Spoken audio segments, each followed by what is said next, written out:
Hi friends, मी सुजाता तुमचं आपल्या चॅनलवरच्या आणखी एका नवीन व्हिडिओमध्ये स्वागत करते। तर आजच्या व्हिडिओमध्ये मी तुम्हाला स्पेशल अशी ट्रिक दाखवणार आहे। ती म्हणजे एका मुलीचा ड्रेस आहे जो तिने रेडीमेड घेतलेला आहे आणि त्याची ही स्लीव्ज आहे तशी खूप बारीक आहे, एकदम बारीक आहे आणि तिला ही एवढीशी स्लीव्ज नको आहे आणि ह्या ड्रेस बरोबर स्लीव्ज भेटलेले आहेत, पण ॲक्च्युअली हा ड्रेसचा पॅटर्न वेगळा डिझाईनचा आहे आणि ते स्लीव्ज म्हटलं लावलं चांगलं दिसणार नाही। तिला बोललेली असंच असू दे विदाउट स्लीव्ज, तर ती बोलली नाही की ते मला थोडंसं तरी 1 इंच तरी एक्स्ट्रा पाहिजेच म्हणून की ही खूपच बारीक पट्टी आहे म्हणून। तर मग मी तिला एक आयडिया सांगितली आणि ती आयडिया मी आधी वर्क होते का ते पाहिलं आणि त्या साईडला मी अशी जी डिझाईन निघालेली आहे स्लीव्सची तशी ही डिझाईन मी लावलेली आहे आणि ती मी कशी केले हे मी तुम्हाला दाखवणार आहे। तर चला तर आपण हा व्हिडिओ बघूया। इथे मी खूप छान अशी डिझाईन केलेली आहे फ्रिलची, तर तुम्हाला मी दाखवतेच कसा लुक आलाय छान। इथे बघू शकता तुम्ही, इकडे हे विदाउट स्लीव्ज आहे आणि इकडे लावलेले आहेत। इथे त्याला खूप कमी कापड होतं आणि खूप कमी कापडमध्ये मी कशी फ्रिल तयार केली हे मी तुम्हाला दाखवणार आहे। तर माझा हा व्हिडिओ आहे ते शेवटपर्यंत नक्की बघा आणि तुम्हाला जर माझा हा व्हिडिओ जर आवडला तर प्लीज माझ्याला सबस्क्राईब करायला विसरू नका आणि सबस्क्राईब केल्यानंतर लगेच शेजारी जे बेल आयकॉन आहे तेही प्रेस करा, म्हणजे माझ्या नवीन व्हिडिओच्या नवीन नोटिफिकेशन असतील ते येतीलच, म्हणजे तुम्हाला माझे नवीन व्हिडिओ बघायला भेटेल। चला मी तुम्हाला दाखवते की मी फ्रिल कशी तयार केली ते। तर या ठिकाणी आहे हा रेडीमेड ड्रेस आणि असे स्लीव्ज ॲक्च्युअली आता सध्या खूप ट्रेंडमध्ये चालू आहे हा ड्रेसचं पॅटर्न, पण त्या मुलीला हा एवढीच पट्टी नको आहे स्लीव्जला। मग आपण हे छोटंसं स्लीव्जचं कापड त्याने खूप कमी दिलेलं आहे, या कमी स्लीव्जमधूनच आपण आता डिझाईन तयार करणार आहोत। तर आता मी ह्या ठिकाणी अगोदर हे कापड कट करून घेणार आहे।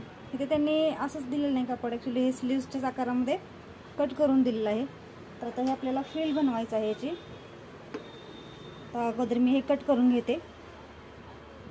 तर या ठिकाणी मला फ्रिलची स्लीव्ज करायची आहे आणि फ्रिलच्या स्लीव्जसाठी जे कापड आहे ते जास्त लागतं आणि हे ॲक्च्युली मी त्या मुलीला म्हणलं तर ट्राय करून बघणार आहे, कारण इथे आपल्याकडे कापड जास्त नाही आहे तरीसुद्धा मी ट्राय करते। आणि हे कापड आहे ते मी मग पुरेपूर त्याचा उपयोग केला आहे। तुम्ही बघू शकता इथे मी कापड कसं कट करून घेतलेलं आहे आणि हे कापड मी आता जॉईन करून घेणार आहे।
तर या ठिकाणी ह्या ड्रेसला एवढीच फक्त पट्टी होती आणि पुढे मी एक्स्ट्रा तेवढीच फ्रिल लावलेली आहे। तर ही डिझाईन कशी वाटली तुम्हाला हे मला कमेंट करून नक्की सांगा। जिने बनवायला सांगितलेली तिला तर खूप आवडणार आहे, कारण की तिला ॲक्च्युली एवढे छोटेसे हे नको होते, म्हणजे एवढी पट्टी नको होती, तिला एक्स्ट्रा अजून इथं काहीतरी हवं होतं, कारण ती बोलली की लग्नात घालायचं आहे आणि इकडे गावाकडे कसं जरा जास्त चालत नाही एवढं छोटं पट्टी वगैरे। तिला विदाऊट स्लीव्हजच पाहिजे, पण हा खूप छोटा होता, म्हणजे हे खूपच पट्टी छोटी होती आणि त्यामुळे तिला ते पुढे काही ना काहीतरी हवं होतं आणि तिच्या स्लीव्ज लावल्यावरती पण खूप काही छान दिसलं नसतं। सो मी तिला असं इनोव्हेटिव्ह काहीतरी करून दिलेलं आहे। आय थिंक तिला हे खूप आवडेल। तुम्हाला पण कसं वाटली ही डिझाईन हे मला नक्की सांगा। आणि जर तुम्हालाही माझ्या ह्या ड्रेसचे स्लीव्सची डिझाईन आवडली असेल तर प्लीज माझ्या चॅनल सबस्क्राईब करा आणि नवीन व्हिडिओच्या नोटिफिकेशनसाठी बेल आयकॉन क्लिक करायला विसरू नका। Thanks for watching.